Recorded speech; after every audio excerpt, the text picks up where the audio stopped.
जय हिंद प्यारे साथियों, मैं हूं ब्रिजेश और स्वागत करता हूं आप सभी का आपके अपने इस चैनल पर।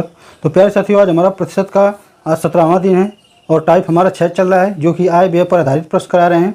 तो चलिए सवालों को लगाते हैं, लेकिन इससे पहले के सवाल को हम देख लेते हैं जो कि कल की डेट में पढ़े थे। तो चलिए उन सवालों को दिखाता हूँ पहले। देखिए, कल का हमारा क्वेश्चन है 95 नंबर में था। एक व्यक्ति अपने आय का 65% खर्च करता है और प्रति मास 525 रुपये की बचत करता है, तो उसकी मासिक आय क्या है। यहाँ पर देख सकते हैं, इसको हल भी किए हैं। तो जो भी प्यारे छात्र अगर नहीं देखे हैं तो जाकर हमारे यूट्यूब चैनल पर देख सकते हैं और सवाल को लगा सकते हैं, समझ सकते हैं। तो चलिए आज के सवाल को देखते हैं और लगाते हैं, जो कि 96 नंबर का है। अगर हमारी वीडियो आपको अच्छी लगती है, हमारा पढ़ाया हुआ सभी सवाल समझ में आता है, तो आप हमारे चैनल को जरूर सब्सक्राइब करें और बच्चों में जो है कि और भी शेयर करें और कमेंट करें, लाइक करें। तो चलिए सवाल को पढ़ते हैं और लगाते हैं। 96 नंबर का क्वेश्चन है हमारा।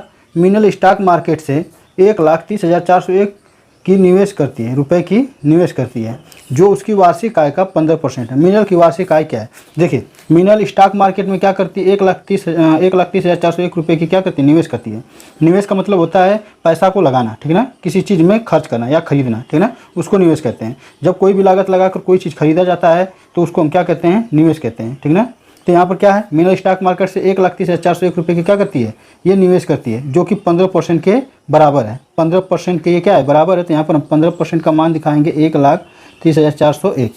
ठीक। मिनल की वार्षिक आय क्या है? तो मिनल की वार्षिक आय हम मान लेते हैं 100% था, ठीक ना। मिनल की वार्षिक आय 100% था। 100% अपने आप में जो है कि वैल्यू रखता है कि किसी भी अंक का जो है कि मान 100% के बराबर में होता है।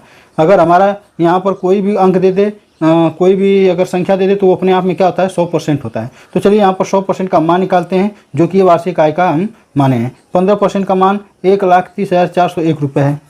15% से कर दीजिए भाग और 100% से कर दीजिए गुणा। यहाँ परसेंट से परसेंट कट जाएगा, इसको काटेंगे कॉमन अंक से, तो ये कटेगा 5 3 15 और ये कटेगा 20 बार में। फिर इसको हम काटते हैं, तो 3 चौक को 12, इधर गया 3 लिखे 9, इधर गया तो 3 चौक को 12, फिर 3 छक्का 18, फिर 3 साते 21। इतना हमारा आया। अब क्या करेंगे कि इसका और इसका 20 में गुणा करेंगे। ये 43,467 रुपये का 20 में गुणा करेंगे, तो गुणा कर देते हैं। 2 साते यहाँ पर लिख देते हैं, 4 3 4 6 7 गुणे 20, ये हमारा आया था। चलिए गुणा करते हैं। 2 साते 14, 2 छक्का 12 1 13, 2 चौको 8 8 1 9, 2 3 6, 6 को 6 रहेगा, 2 चौको 8 1 0 यह है, लगा दीजिए। यानी कितना रुपए का वो जो है कि उसकी वार्षिक आय थी? 8,69,340 रुपये की थी, और यही हो जाएगा हमारा फाइनल आंसर। तो प्यारे साथियों, सवाल समझ में आ रहा है तो फटाफट आप वीडियो को जरूर शेयर करें। तो चलिए आगे हम सवालों को देखते हैं, जो कि 97 नंबर का है। प्रश्न नंबर 97 है। अक्षरा के पास 3,888 रुपये है, जो उसकी मासिक आय का 18% है और म्यूचुअल फंड में निवेश करती है, तो उसकी वार्षिक आय क्या है? देखिए, ये 18% की वैल्यू क्या दिया है? 3,888 रुपये, क्योंकि बोल रहा है कि 3,888 रुपये है, जो उसकी मासिक आय का कितना है? 18% है, यानी 18% 3,888 के बराबर है। हम टोटल वैल्यू क्या मानेंगे? 100% मानेंगे, यानी उसका जो मासिक आय है टोटल क्या है? 100% है। तो हम 18% का पहले निकालते हैं। 18% की वैल्यू दिया है 3,888, ठीक ना। 100% की वैल्यू निकालेंगे, तो 100% की वैल्यू निकालेंगे 3,888 में 18% का करेंगे भाग और 100% से कर देंगे गुणा। लेकिन ये जो निकल कर आएगा क्या आएगा? 1 महीना का निकल कर आएगा। यहाँ पर पूछा क्या है? तो उसकी वार्षिक आय क्या है? यहाँ पर हमें वार्षिक आय बताना है, तो यहाँ पर 12 से गुणा कर दीजिए। 1 महीने का ये आएगा, 12 से फिर गुणा कर देंगे तो ये बन जाएगा साल भर का, क्योंकि 12 महीना में 1 वर्ष होता है। अब चलिए इसको आसानी से काट लेते हैं। ये परसेंट से परसेंट कट गया, ये कटेगा 36 18, 6 दूना के 12। यहाँ देखिए ये कट रहा है कि नहीं, तो इसको काट कर देखते हैं। ये 3 एकम 3, 3 दूना के 6, और ये इधर गया तो 2, 3 9 27, 3 छक्का 18, कर गया आसानी से। यहाँ बचा क्या? 12 9 6 गुणे 100 गुणे 2, यही बचा। अब इसका गुणा कर लीजिए। 2 छक्का 12, 2 9 18, 18 1 19, 2 दूना के 4 1 5, 2 दूना के 2 एकम 2, फिर 2 0 ये है, बस लगा दीजिए। यानी उसकी वार्षिक आय क्या निकल कर आई है? 2,59,200 रुपये, ठीक है ना। 2,59,200 रुपये, और यही हो जाएगा हमारा आंसर। तो दोस्तों, वीडियो को फटाफट शेयर कीजिए, क्योंकि आप शेयर करेंगे तभी हमारी वीडियो देश के हर कोने कोने में पहुंचेगी और सभी बच्चे पढ़ सकेंगे और हमारी वीडियो को सही तरीके से देख सकेंगे। तो चलिए वीडियो को जरूर शेयर कीजिए। आगे चलते हैं, क्वेश्चन को देखते हैं। प्रश्न नंबर 98 है। एक व्यक्ति अपनी आय का 60% खर्च करता है। यदि उसकी मासिक आय 3,000 रुपये है, तो उसकी मासिक बचत क्या है? देखिए, ये क्या है? एक व्यक्ति अपनी आय का 60% खर्च करता है, तो यहाँ पर हम क्या लिखेंगे? सबसे पहले आय, खर्च, व्यय, ठीक ना। आय हम मान लेंगे कितना है? 100% है। खर्च कितना करता है? 60%, तो बचत कितनी होगी? 40%। अब यहाँ पर दिया यदि उसकी मासिक आय 3,000 रुपये है, ये 100% 3,000 रुपये के बराबर है, तो उसकी मासिक बचत क्या है, इस अब बचत बताना है, ठीक है। तो यहाँ पर हम क्या करेंगे, मासिक बचत निकालने के लिए करेंगे क्या कि देखिए 3,000 में 100% से करेंगे भाग और 40% से कर देंगे गुणा। 100% से करेंगे तो 1% की वैल्यू आएगी और 40% से गुणा कर देंगे तो हमारा जो है कि मासिक बचत निकल कर आ जाएगा। ये परसेंट से परसेंट कट जाएगा, 2 जीरो से 2 जीरो ये कट जाएगा, इसको हम गुणा कर देते हैं तो 4 तिहाई 12, 1 जीरो ये 1 जीरो ये 2 जीरो हो गया, यानी 1200 रुपये। कितने रुपये की बचत करता है, तो 1200 रुपये की बचत करता है और यही हो जाएगा हमारा आंसर। चलिए प्रश्न नंबर 99 है। इस बार ज़रा मैं ये जो है फ़ॉन्ट साइज़ बड़ा कर दिया हूँ ताकि आप लोग बढ़िया से पढ़ सकें, समझ सकें।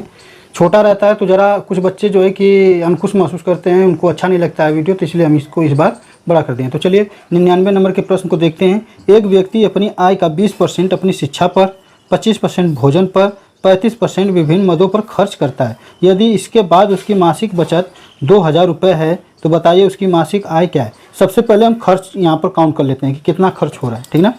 यहाँ पर हम खर्च काउंट कर लेते हैं।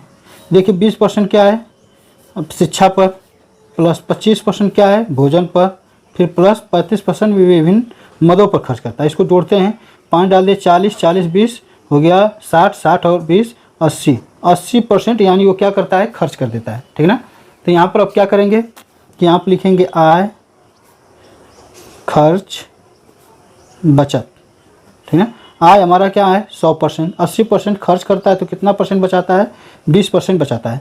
अब यहाँ पर क्वेश्चन में दे रखा है यदि इसके बाद उसकी मासिक बचत 2,000 रुपये है, ठीक ना, तो बताइए उसकी मासिक आय क्या है। यानी इस 20% की वैल्यू कितना दे दिया है, 2,000 रुपये दे दिया है।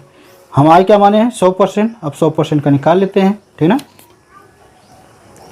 अब यहाँ पर 2,000 बटा में करेंगे 20%, गुणे में हो जाएगा 100%। परसेंट से परसेंट खत्म, 20 5 100, 5 दूना के 10, ठीक ना, 5 दूना के 10 हो जाएगा, ये हो गया और 3 जीरो ये है, यानी 10,000 रुपये उसकी जो मासिक आय कितना है, 10,000 रुपये है और ये हो जाएगा हमारा आंसर। चलिए आज का हमारा लास्ट क्वेश्चन है प्रश्न नंबर 100। दोस्तों अगर आप प्रश्न को पढ़कर उसको समझना सीख गए तो समझ लीजिए कि आप सवाल बहुत आसानी तरीक़ा से लगा लेंगे, ठीक ना। प्रश्न को अगर आप पढ़कर समझना सीख जाएंगे तो आप कोई भी सवाल रहेगा लगा लेंगे। इसलिए अगर आपको सवाल नहीं समझ में आते तो उसको दोबारा पढ़िए ताकि आपको अच्छे से समझ में आ सके। तो चलिए यहाँ पर 100 नंबर का क्वेश्चन है, उसको देख लेते हैं। राधा अपनी वेतन का 40% भोजन पर, 20% मकान किराया, 10% मनोरंजन, 10% परिवहन पर खर्च करती है। यदि माह के अंत में उसकी बचत 1,500 रुपये है तो उसकी मासिक व्यय कितनी है। देखिए यहाँ पर क्या कह रहा है, ये जो 40%, 20%, 10%, 10% ये क्या है, खर्च है। तो सबसे पहले हम खर्च को काउंट कर लेते हैं कि टोटल खर्च कितना हो रहा है।